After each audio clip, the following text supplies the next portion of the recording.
저는 지난 한 주간 동안 네팔을 다녀왔습니다.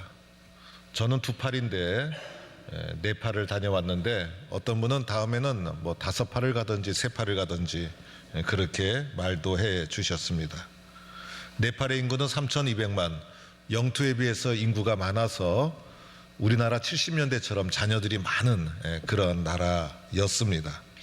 힌두교가 80%, 그리고 기독교는 불과 1.5%. 아시아에서 기독교가 이렇게 형편없는 나라는 공산국가 외에는 거의 없는데 네팔이 1.5%, 그러니까 기독교를 거의 찾아볼 수 없는 선교의 사각지대가 네팔이었습니다. 네팔은 이제 산업 구조가 거의 산업은 거의 없고 농업을 기반으로 하는 그런 가장 세계에서 낮은 나라고 세계 순위가 145위라고 할 수가 있습니다. 강대국 인도와 중국 틈새에 껴가지고 아주 생존하는 우리나라와 비슷한 지정학적 위치를 가지고 있고 마치 이제 우리나라를 보는 듯한 마음도 들었고 또 2차 대전이 끝난 후에 이 식민지에서 해방된 나라 중에 우리도 네팔과 같았는데 우리는 하나님의 은혜로 이렇게 장족의 발전을 하였구나. 분단이라는 아주 어려운 상황 속에서도 우리나라가 아주 하나님의 특별한 은혜로 많은 발전을 한 축복의 나라구나라는 것을 다시 한번 느끼게 되었습니다. 그 네팔이 위에는 이제 히말라야 산맥이 쫙 가로막고 있어서 히말라야 산맥을 넘어가기 어렵고 남쪽은 이제 평야 농경지대인데 그 남쪽에 붙어 있는 나라가 인도입니다. 그래서 이 나라가 왜 인도에 이렇게 속하지 않았을까? 왜 인도에 함락되지 않고 네팔이라는 나라로 이렇게 유지가 될 수 있었을까? 보니까 이제 인종이 이 몽골 계통의 인종이에요. 그래서 네팔 사람들은 인도 계통의 사람들이 아니라 우리와 같은 이 몽골 계통. 그래서 중국 사람, 한국 사람 비슷한 우리와 비슷한 사람들이 네팔 사람들이었습니다. 그래서 인도와는 합칠 수 없는 그런 민족적인 그런 역사가 있구나라는 것을 또 보게 되었습니다. 수도는 이제 카투만두인데 또 카투만두가 수도라 그러니까 뭐 고기 만두로 가시지 왜 또 카투만두로 가셨냐고. 그래서 이 카투만두 수도에서 가장 북쪽에는 오지에 가서 그 농촌 마치 우리나라 60년대 비슷했어요.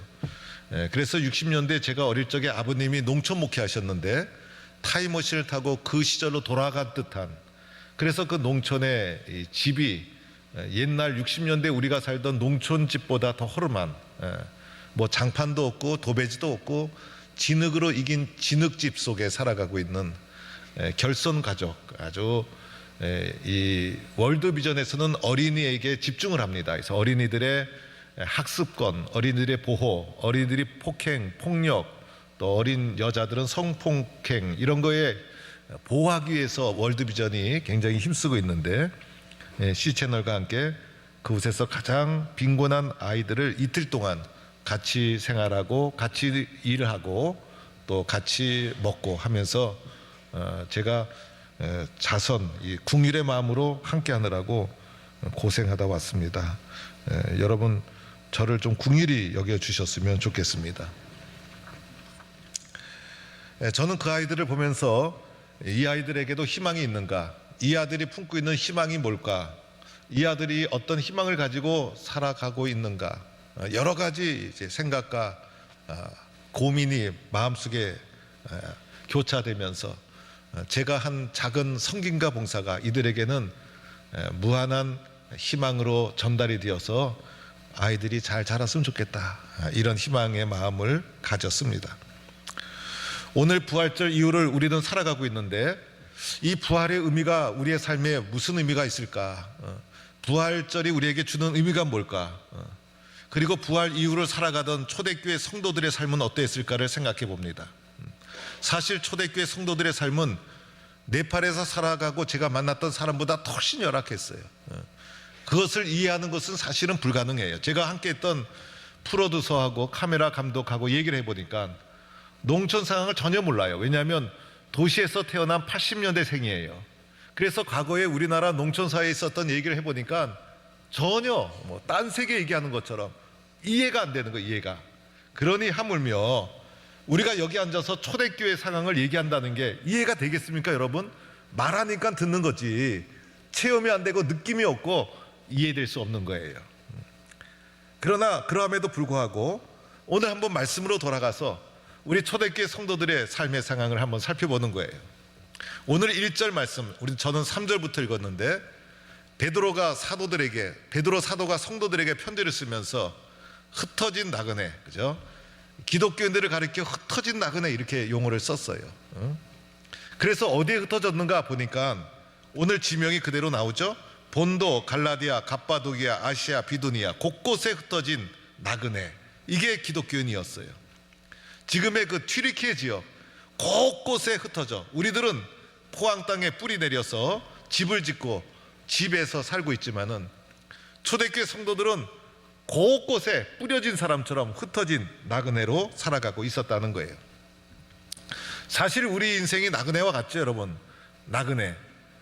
그런데 나그네는 정처 없이 목적 없이 살다가 그저 배고프면 먹고, 그리고 잠을 자게 되면 있는 곳에 잠을 자고 정처 없이 떠도는 것이 나그네인데, 우리는 세상의 나그네와 다르죠. 우리의 인생길이 나그네와 같지만은, 그래서 세상의 나그네와 다른 인생의 나그네와 같은 삶을 살아가는 우리들에게, 흩어진 나그네들에게, 그러나 세상의 나그네와 다르기 때문에 우리들의 정체성, 우리들의 본질이 뭔가 2절에 보니까 하나님 아버지의 미리 하심을 따라 성령이 거룩하게 하심으로 순종함과 예수 그리스도의 핏부림을 얻기 위하여 택하심을 받은 자들, 즉 우리는 예수 그리스도의 십자가의 핏부림으로 택함 받은 자라는 거예요. 나그네는 나그네지만은 정처 없이 목적 없이 사는 나그네가 아니라 핏부림으로 구원받은 선택받은 나그네가 바로 우리들이라는 거예요.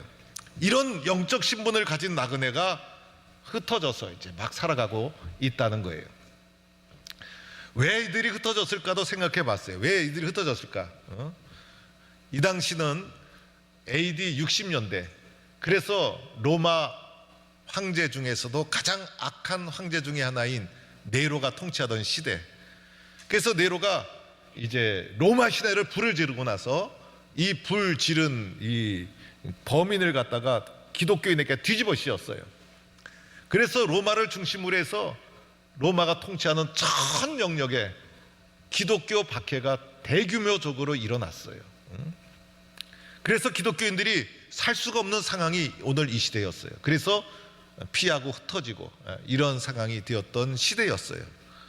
또 로마는 우리가 잘 알다시피 다신교적인 사회, 옛날에 교양 도서를 읽었던 그리스 로마 신화를 보면 신들이 얼마나 많아요.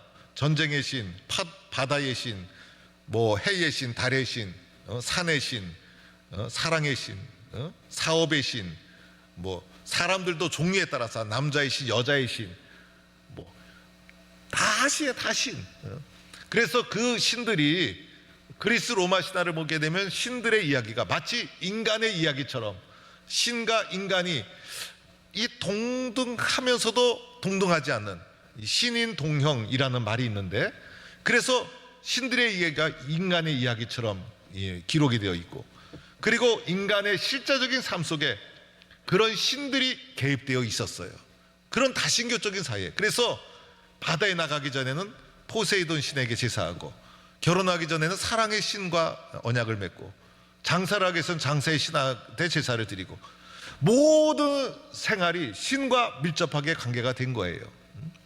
그런데 기독교인들은 유일신 하나님을 믿고 있으니, 우리 같은 동네에 사는 사람이 뭐 바다에 나갔는데 가서 위로해주기 위해서 갔더니 바다의 신에게 제사를 지내는 거예요. 우리 기독교인이 제사할 수 있습니까? 여호와 하나님을 믿고 있는데 동참할 수가 없는 것이죠. 결혼식 축하하러 갔더니 여호와 하나님 중심이 아니라 그들이 믿는 다신교적인 뭐 사랑의 신이라든지 이상한 신하고 무슨 예식을 치르고 있고, 사업을 할 때 가보고 이사할 때 가보니까 그들이 믿는 다신교적인 사회 구조 속에서 행하는 제의가 벌어지고, 우리들은 여호와 하나님을 믿는데, 그리고 그들이 우리 집에 왔을 때 보니까 여호와 하나님을 믿는 신앙을 가지고 있는 거예요. 그래서 이것이 그들의 일상사의 삶 속에 동일하게 현실적으로 생활이었기 때문에 기독교인이라는 것을 숨길 수가 없어요. 숨길 수가 없어. 그래서 다 드러나는 거야. 그래서 그들이 안전하게 살 수 있는 곳이 거의 없었어요. 그러다 보니 흩어져 있고 숨어 있고 도망가고, 그래서 그들이 기독교인이라는 것 때문에 고향을 떠나야 하고 일터에서 쫓겨나고 재산을 잃고 건강을 잃고 심지어는 순교를 당하고, 이것이 그들의 현실, 실제적인 삶. 그래서 흩어진 나그네로 그들이 살아가고 있었다는 것입니다. 그런데 이들에게 도대체 소망이 뭘까? 이렇게 살아가는 초대교회 성도들이 어떻게 그 핍박과 어려움을 이겨나갔을까? 그 핍박과 어려움을 이길 수 있도록 해준 소망이 뭘까? 그 소망은 이 세상의 소망이 아니었던 거예요. 이 세상의 소망으로는 세상의 환난과 핍박을 이길 수가 없어요. 그래서 이들이 이길 수 있었던 것은 그들 심령 속에 부활하신 예수님, 그 예수님이 산 소망으로 거하셨기 때문에 산 소망으로 세상이 주는 고통과 시련을 이겨 나갔다는 것입니다. 여러분, 우리도 오늘 쉽게 인생을 사는 사람이 어디 있어요? 다 어렵고 힘들고 인생의 무거운 짐을 지고 살아가고 있어요. 그런데 그 모든 것을 우리가 이길 수 있는 것은 무엇입니까? 산소망이신 예수님이 나와 함께 계시기 때문에 이기고 있는 줄로 믿습니다.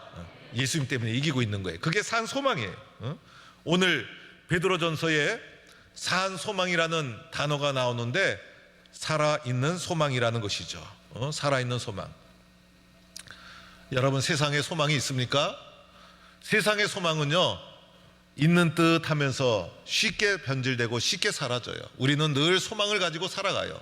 좋은 세상 오겠지, 또 사업이 잘 되겠지, 나에게도 좋은 날이 오겠지, 언젠가는 나에게도 좋은 날이 오겠지라는 세상의 소망을 가지고 살아가는데, 그런데 살아보니 여러분, 좀처럼 사업과 경제가 풀리는 것도 아니고 좀처럼 좋은 날이 오는 것도 아니고, 좋은 날이 온 듯 하다가 금방 또 변질되고 사라지고, 그래서 세상의 소망은 마치 신기루와도 같은 거예요. 세상의 소망은 좀처럼 이루어지지 않는 거예요. 그리고 세상의 소망은요, 순식간에 무너져요.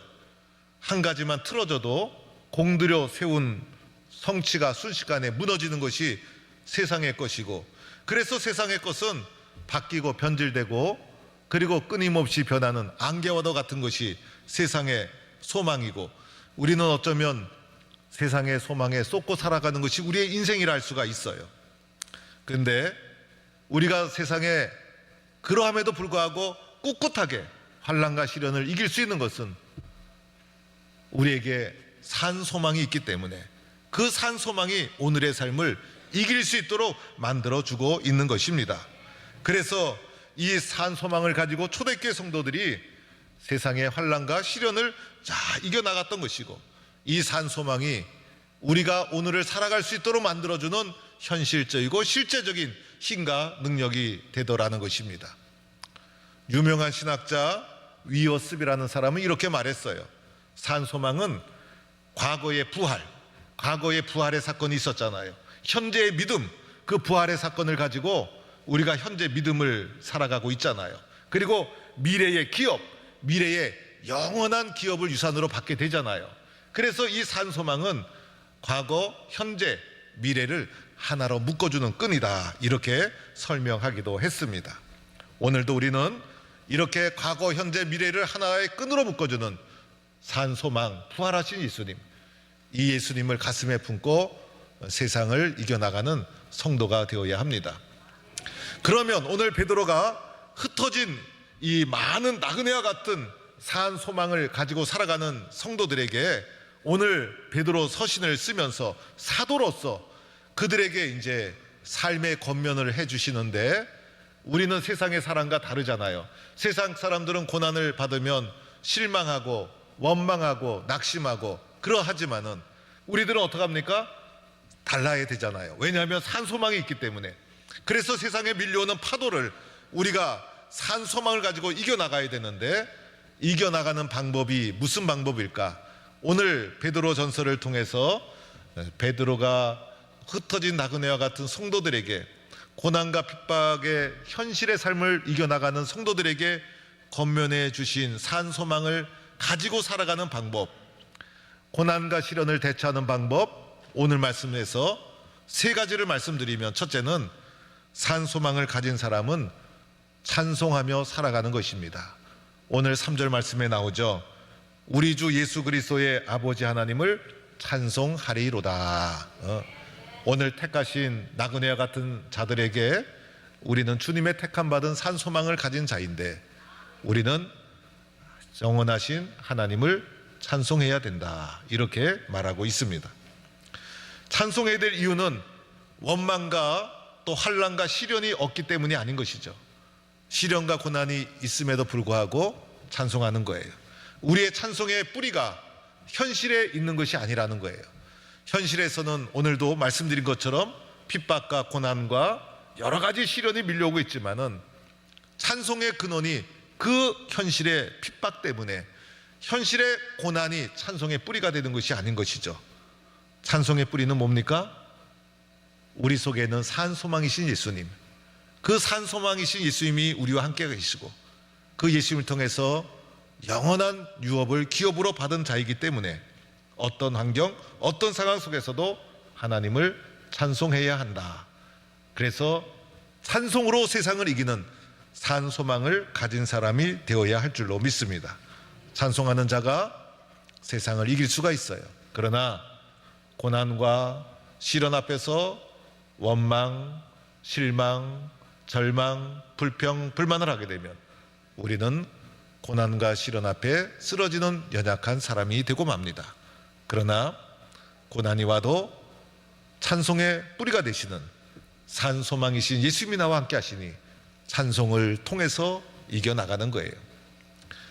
바울과 실라가 2차 전도 여행 때 유럽으로 건너가서 복음을 전합니다. 유럽의 첫성 빌립보에서 복음을 전하다가 옥에 갇히게 되었는데, 그 감옥은요, 요즘 교도소 같은 감옥이 아니에요. 깊은 굴 속에 갇힌 거예요. 성지순례 가서 바울이 갇혔던 감옥입니다 라고 해서 보여주는 것 보면 모두가 깊은 땅굴이에요.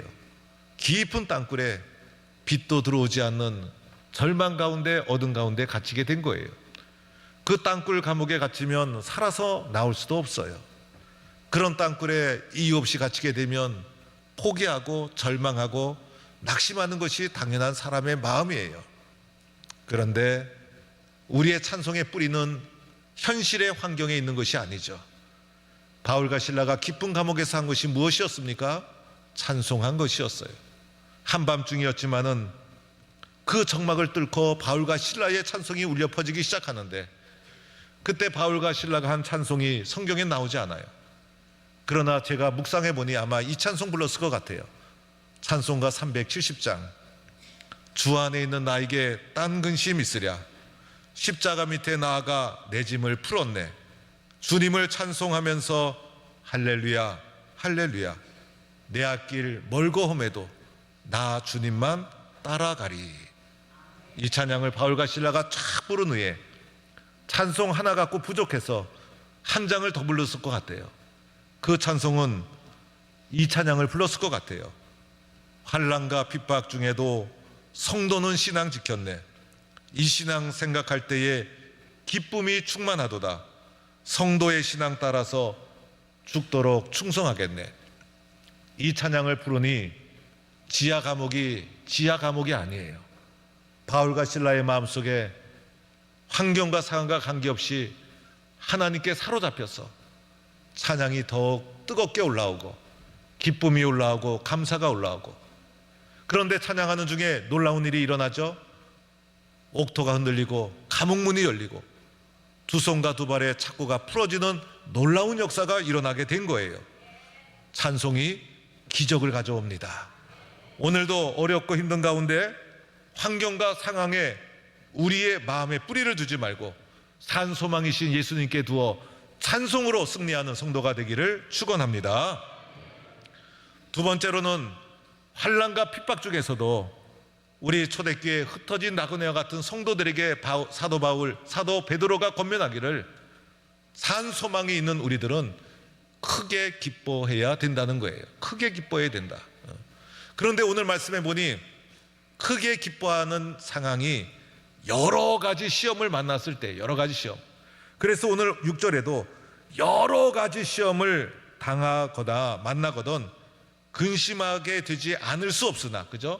시험 만나면 근심 찾아오고 두려움 찾아오고 염려 찾아오고 절망하게 되고, 그러나 여러 가지 시험이 찾아와서 근심하게 되지 않을 수 없으나, 그러나 도리어 오히려 우리 산소망을 가진 사람은 마음을 확 바꿔서 기뻐하되 크게 기뻐하라는 거예요. 크게 기뻐하라.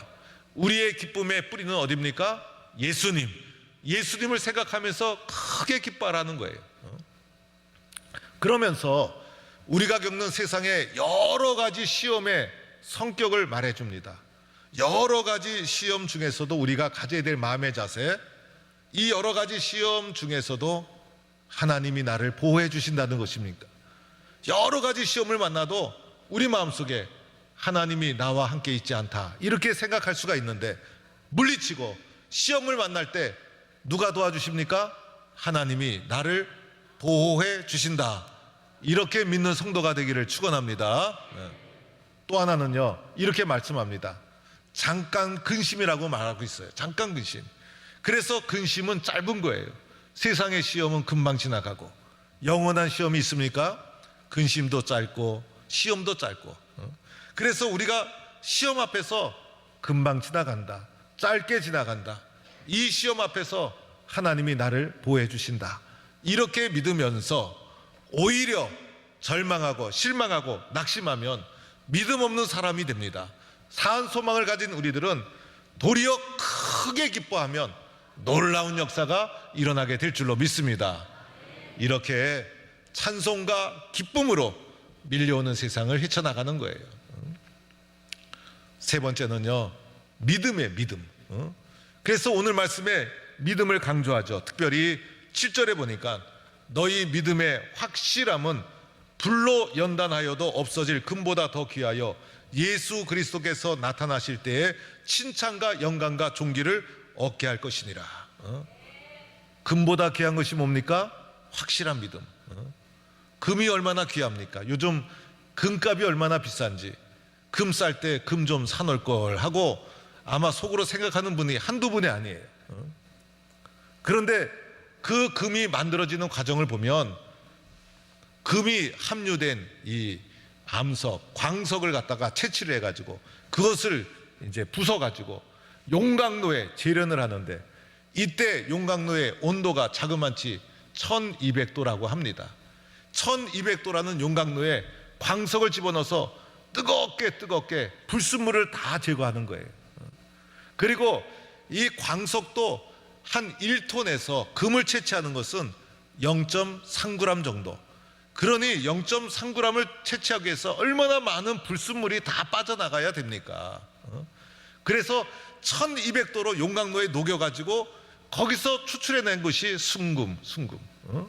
그래서 뜨거운 불로 연단을 받아서 마침내 금을 채취하는데, 우리가 겪는 이 시련은 우리의 믿음을 연단시키는 거예요.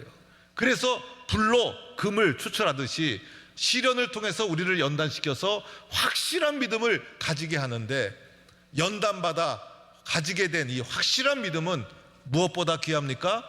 금보다 귀하다. 금보다 귀하다.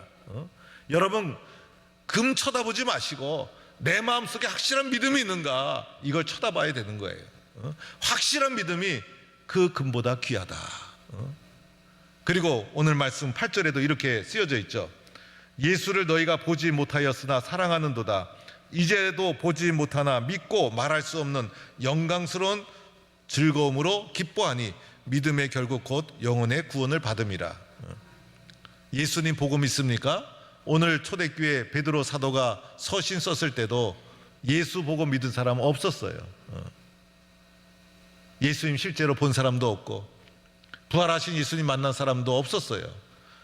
흩어진 나그네로 살던 그리스도인들은 예수님 보지도 못했고 만나지도 못했어요. 그러나 주님 사랑하고 주님 사랑하니 마음속에 산 소망을 가지고 세상의 어려움을 이겨나간 거예요. 왜 그랬을까? 예수 믿고 내 영혼이 구원받았음을 확신했다는 거예요. 그래서 우리들은요, 예수 믿는 것이 너무나 중요해요.